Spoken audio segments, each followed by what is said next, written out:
So here's essentially what's new, and I'll walk you through what's new, and we'll have an opportunity to talk about this more in the future.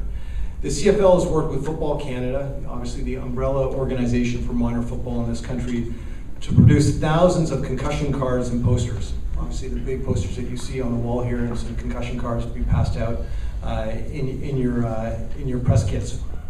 They spell out really for players, for coaches, and for parents what you need to know. And these are important issues in terms of managing concussions and understanding the symptoms of concussions. First and foremost, the signs and symptoms of concussions, the importance of never returning an athlete to play when he or she has these symptoms, and a gradual step-by-step protocol that should be followed and medically supervised before an athlete is allowed to play. Now these protocols of this card has been developed in cooperation with Think First and Dr. Charles Tatter's organization, one of the leading nonprofit organizations really dedicated to the prevention of brain and spinal cord injuries in this country.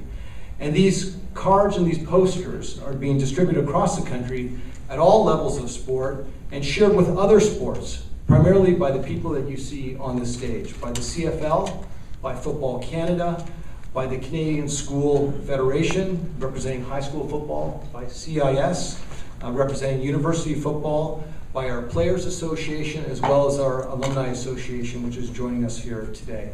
And our goal really is a real simple goal.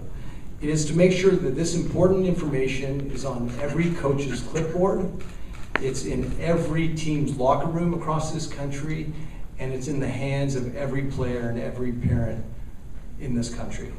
Thousands of schools and organizations will receive these cards, and we're urging thousands of Canadians to come visit us at cfl.ca, at footballcanada.com, and other sites to learn more about this important issue for our athletes and for kids who play out there in this country. And we're asking you as the media to help us share this story and help us share this important information. Really, from peewees to pros, Canadian football is working hard and really working together to take a leadership role on concussion awareness, on prevention, on management, and primarily also on research. In our league, in the CFL, I just want to take a few minutes to talk about what we're doing primarily just in our league. And as the chair of the Player Safety Committee, we take player safety seriously. I'm going to walk through 7 or 8 items that the CFL is doing on this issue. In our league, all teams must follow a standard protocol for assessing concussions called the SCAT-2 program, developed by internationally known experts in the medical field. Many of our teams started to introduce this in 2009, and we mandated it in 2010 to ensure that there's accurate attention given to players that have concussions. We also, in 2010, worked with our teams to start tracking the number of concussions in our league, and this year, all of our teams will be using a computerized system that is considered the leading edge in terms of tracking these type of injuries in sports.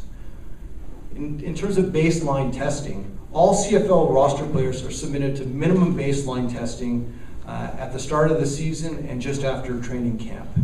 In terms of assessment, all player concussion assessments are left solely in the hands of doctors and therapists. We spoke with our coaches, and clearly they do not want to be part of this process. It's important that it is in the hands of the medical experts. Our rules and discipline procedures when it comes to things such as spearing and blatant hits to the head are designed to prevent injuries, and we will make sure we'll work with the CFLPA throughout this season and seasons coming forward to make sure that we adhere to discipline and to our rules.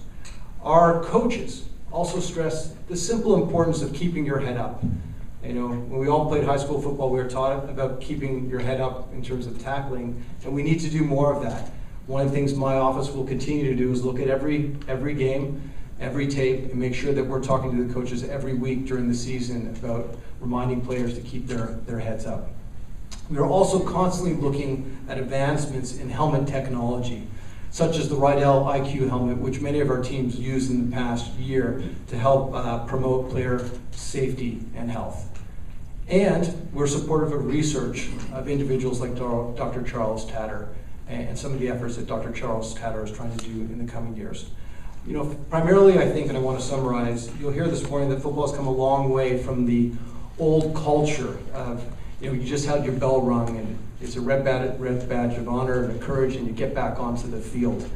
With our sport, there truly is an awareness of the need to manage concussions properly. And at the same time, we understand that there's a lot more that we need to do. And that is why we will continue to work hard. This group here will continue to work together, and we will lead wherever we can. Thank you. I look forward to your questions.